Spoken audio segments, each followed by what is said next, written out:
Permis de conduire Québec, permis de conduire Ontario. Ce que vous devez savoir lorsque vous changez de province. Donc, changer de province au Canada ne signifie pas seulement changer d'adresse. Cela signifie aussi comprendre les règles locales. Et le permis de conduire en fait partie.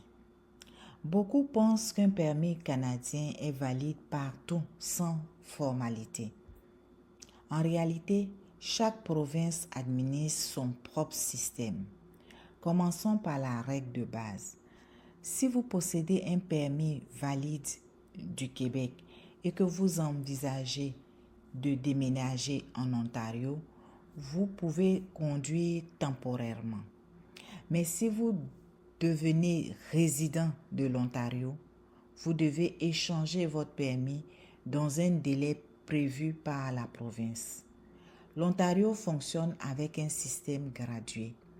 Il comprend 3 niveaux, le G1, G2 et puis le G, qui est le permis complet que vous avez. Si vous avez plus de 2 ans d'expérience de conduite reconnue au Québec, vous pouvez généralement obtenir le permis complet après l'échange. Si vous avez moins de 2 années d'expérience, vous pourriez devoir passer des examens. Cela peut inclure un test théorique ou un test pratique selon votre dossier. Il est important de préciser une chose, il n'existe pas de permis distinct pour conduire sur l'autoroute ou bien dans les routes secondaires. Avec un permis complet G, vous pouvez conduire sur toutes les routes, y compris les autoroutes. Avec un permis G1 ou G2, certaines restrictions peuvent s'appliquer. Maintenant, parlons d'assurance. Au Québec, comme en Ontario, l'assurance automobile est obligatoire. Au Québec, les blessures corporelles sont couvertes par un régime public. Les dommages matériels sont assurés par des compagnies privées. En Ontario, le système repose principalement sur des assurances privées, les assureurs privés. Dans les 2 provinces, votre dossier de conduite est déterminant. Un accident responsable peut augmenter votre prime, affecter votre historique, vous classer comme conducteur à risque. Un dossier propre est un atout financier. Il y a un point encore plus important.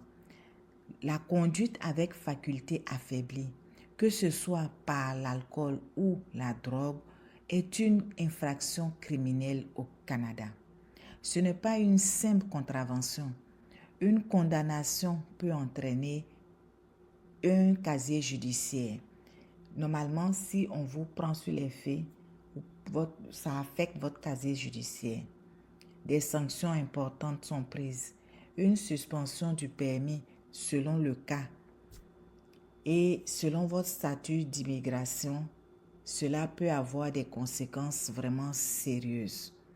En vertu des lois canadiennes sur l'immigration, une infraction criminelle normalement peut entraîner une inadmissibilité ou une mesure de renvoi selon la situation.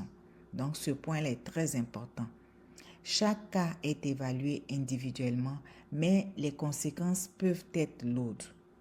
Conduire prudemment n'est pas seulement une question de sécurité, c'est aussi une question financière, légale et parfois une question d'immigration parce que vous pouvez vous faire renvoyer du pays. Si vous changez de province, prenez le temps de vérifier les règles officielles avant de conduire. Un détail administratif peut avoir un impact réel. Dites-moi en commentaire, avez-vous déjà changé de province au Canada? Avez-vous dû repasser un examen? Dites-le moi en commentaire, likez la vidéo, partagez-la et puis abonnez-vous. Sur ce, on se revoit dans une prochaine vidéo. Bye bye!